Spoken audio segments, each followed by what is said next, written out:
दुनिया के किसी मुल्क का कोई बादशाह था। इसकी एक बेटी थी और नहायत खूबसूरत थी, लेकिन वो जितनी हसीन और जमील थी उतनी ही मगरूर और शरीर थी और अपनी मर्जी की मालिक थी। बीसों बड़े बड़े शहजादे उससे शादी करने की आरजू लेकर आते और नाकाम अपना मुंह लेकर चले जाते। इसे कोई पसंद ही नहीं आता था, किसी को अपना जोड़ ही नहीं समझती थी। अपने घमंड में उनकी हंसी उड़ाती और तरह तरह के नाम धरती। लड़की जवान हो गई, शादी करना जरूरी था, आखिर कब तक कंवारी बैठी रहती। बादशाह ने सोचा कि एक दफा हर तरफ के शहजादों को बुलाया जाए और फिर बड़े जलसे में शहजादी को अपना शौहर इंतखाब करने का मौका देना चाहिए। कोई ना कोई ऐसा निकल आएगा जिसे वो पसंद करेगी। चनाचे एक बड़ा जश्न करके शहजादी के उम्मीदवारों को बुलाया गया। जश्न का दिन आया, दरबार लगा। शहजादे, राजकुमार, नवाब, जमींदार वगैरह अपने अपने दर्जे के मुताबिक बैठे। हर एक अपनी वजह पर खूब बना समरा था। शान और आन बान दिखाने का उससे बढ़कर और क्या मौका होता। सब एक दूसरे से बाजी ले जाने की फिक्र में थे। जब दरबार लग गया, सारे मेहमान आ गए तो शहजादी आई और एक सिरे से हर एक को खरीदार की निगाह से देखती हुई चली। बादशाह हो या फकीर, जैसी उनकी सूरतें बनी हैं सबकी वैसी ही होंगी। काले भी थे, गोरे भी, लंबे भी, ठिगने भी, मोटे भी और दुबले भी। अपने अपने मजाक के मुताबिक किसी की दाढ़ी थी, कोई दाढ़ी मड़ा एतराज का, किसी को हक क्या है, जैसा जिस मुल्क का रिवाज और जैसा जिसे बनाया गया है।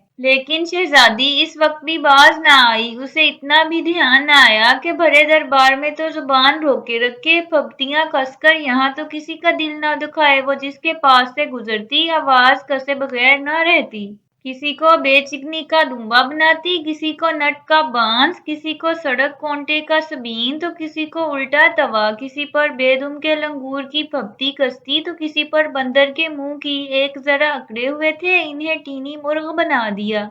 एक का चेहरा जरा गोल था, उसे चिकनी आड़ू कह दिया। एक की कमर कस कदर झुकी हुई थी, इस पर टूई हुई कमान का तीर मारा। दूसरे को तना हुआ देखकर बोली, ये सूखा हुआ ठंड कहाँ से आ गया। गर्ज ये कि इस तरह हर एक को कुछ न कुछ कहती और बुरे बुरे नाम रखती। एक सबसे बड़े शहजादे के सामने पहुंची तो खूब हंसती, हंसते हंसते लूट गई। इस शहजादे की दाढ़ी थी और लंबी थी। अपने साथ वालियों से कहने लगी, जरा इधर तो देखो, ये मक्खियां उड़ाने की चूड़ी कैसे लटक रही है। मक्खियां तो खूब उड़ाता होगा, खासा दाढ़ी वाला पहाड़ी बकरा है। बकरा नहीं तो मैं तो इसे रशैल जरूर कहूंगी। शहजादी की कही हुई फब्ती तो बेचारे शहजादे पर फब गई और ऐसी फबी कि उस दिन से उसका नाम ही रशैल मशहूर हो गया। मगर शहजादी की ये बात उसके दिल में कांटे की तरह चुभ गई। उसने बहुत बहुत ता दिखाया, अंदर ही अंदर बीचों ताब खाता वापस अपने मुल्क को चला गया। उसे बड़ा रंज था कि एक शहजादी, इतने बड़े बाप की बेटी और ऐसी जुबान की फोहर, किसी का लिहाज ही नहीं, राज के मेहमानों के साथ इस कदर जिल्लत अमेज सलूक। इधर शहजादी के बाप बूढ़े बादशाह को अपनी बेटी की ये हरकतें पसंद न आई। बेहद गुस्सा आया। बेटी से तो कुछ कहा नहीं, लेकिन दिल में अहद कर लिया, कसम खा ली कि अब इसकी सजा ये है कि जो पहला फकीर मेरे दरवाजे पर आएगा, साथ इसकी शादी कर दूंगा, चाहे ये राजी हो चाहे ना हो। 2 दिन के बाद एक चलता फिरता सारंगी बजाकर मांगने खाने वाला फकीर डिलीवरी पर आ गया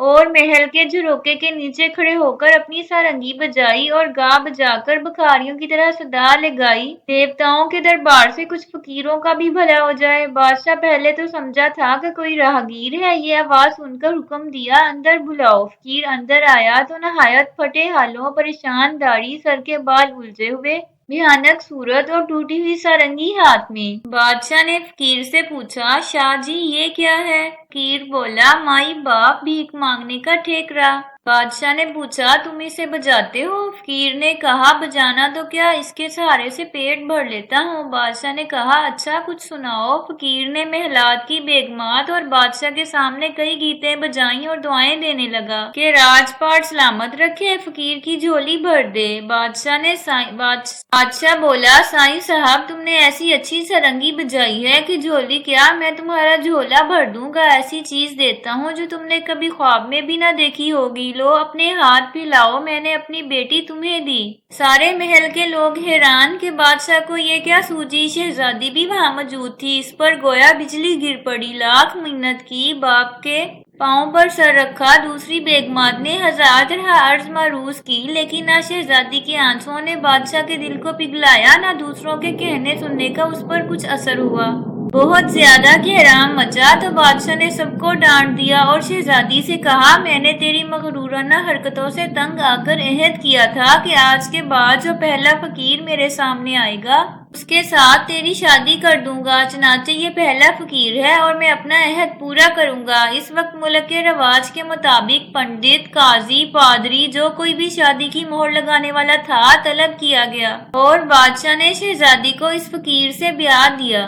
حجاب و قبول، پھیرے، جو کچھ ان کے ہاں کا دستور تھا۔ جب اس سے فراغت پائی اور شہزادی باقاعدہ فقیر کی بیوی ہو گئی تو بادشاہ نے بیٹی سے کہا، مغرور لڑکی، لے اب تیار ہو جا، اب تو پرایا دھن ہے، یہاں تیرے رہنے کا کام نہیں، اپنے شوہر کے ساتھ جا، یہ تجھے لے جائے گا۔ شہزادی اور فقیر دونوں میاں بیوی اسی وقت محل سے نکل کر روانہ ہو گئے۔ بادشاہ کی بیٹی اور ایک فقیر کے ساتھ جھوٹیاں چٹکھاتی، خاک اڑاتی چلی جا رہی تھی۔ سچ ہے، غرور کا سر نیچا۔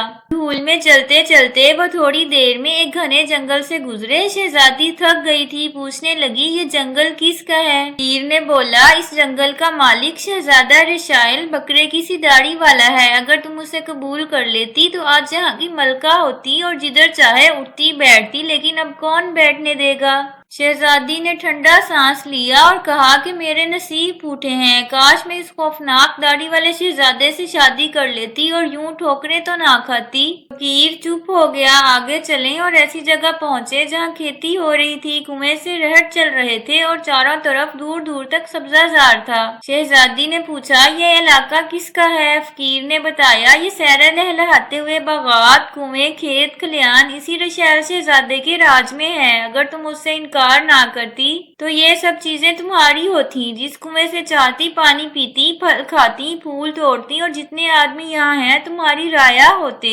شہزادی بولی، میری تقدیر، میرا لکھا، مجھ نہ بھاگی نے کیوں نہ اس کا پلہ پکڑ لیا۔ داڑھی والا شاہی شہزادہ تو تھا۔ اب وہ ایک بڑے شہر کے پاس پہنچے۔ فصیل کے اوپر سے اونچے اونچے مکان نظر آ رہے تھے۔ دروازے پر آنے جانے والوں کی بھیڑ تھی، معلوم ہوتا تھا کوئی اچھی آبادی ہے۔ شہزادی بولی، بڑی رونق کا شہر ہے۔ فقیر بولا، ہاں، یہ شہزادہ رشائل کی راجدھانی ہے۔ اگر تم اس کو اپنا شوہر بنا لیتی تو اس کے برابر بیٹھ کر یہاں راج کرتی۔ شہزادی بولی، مجھ سے زیادہ قسمت کا ہیٹا کون ہوگا؟ آئی دولت کو دھکے دے دے میری مت کیوں ماری گئی تھی؟ میں نے اس رشائل راجا سے منہ پھیر کر کیا پھل پایا؟ فقیر بولا، اب میرے آگے پچھلا رونا کیوں روتی ہو؟ میں یہ باتیں سننا نہیں چاہتا، میرا کام نہیں کہ تمہارا دکھڑا سنوں۔ جب میرے ساتھ تمہاری شادی ہو چکی ہے تو میں نہیں سمجھتا کہ مذہب کے خلاف تم دوسرے مرد کسی کے لیے خواہش کرتی ہو۔ کیا میں تم کو اچھا معلوم نہیں ہوتا؟ تم نے مجھ میں کمی کیا دیکھی ہے؟ شہر کے ایک دروازے سے ہو کر دوسرے دروازے کے قریب دونوں ایک چھوٹی جھونپڑی کے سامنے جا کھڑے ہوئے۔ شہزادی بولی، کیسی گندی سندی ٹوٹی پھوٹی فقیروں کی سی کٹیا ہے، یہ مرغیوں کا ڈربہ کس کا ہے؟ فقیر بولا، تمہارا گھر یہی تو ہے، پہلے میں اس میں اکیلا رہتا تھا، آج سے ہم دونوں رہیں گے۔ شہزادی بولی، اس میں نہ کمرے ہیں، نہ بالا خانے، نہ باغ، نہ باغیچہ۔ فقیر بولا، کمروں، بالا خانوں، باغ اور باغیچوں سے ہمیں کیا مطلب؟ اس کی سنبھال ہو جائے تو بہت ہے۔ شہزادی بولی، اور تمہارے نوکر چاکر باندی غلام کہاں ہیں؟ فقیر بولا، ہمارے ہاتھ پاؤں، ہمارے نوکر چاکر لونڈی غلام ہیں، ہمیں ان کے سوا دوسرے خدمتگاروں کی کیا حاجت؟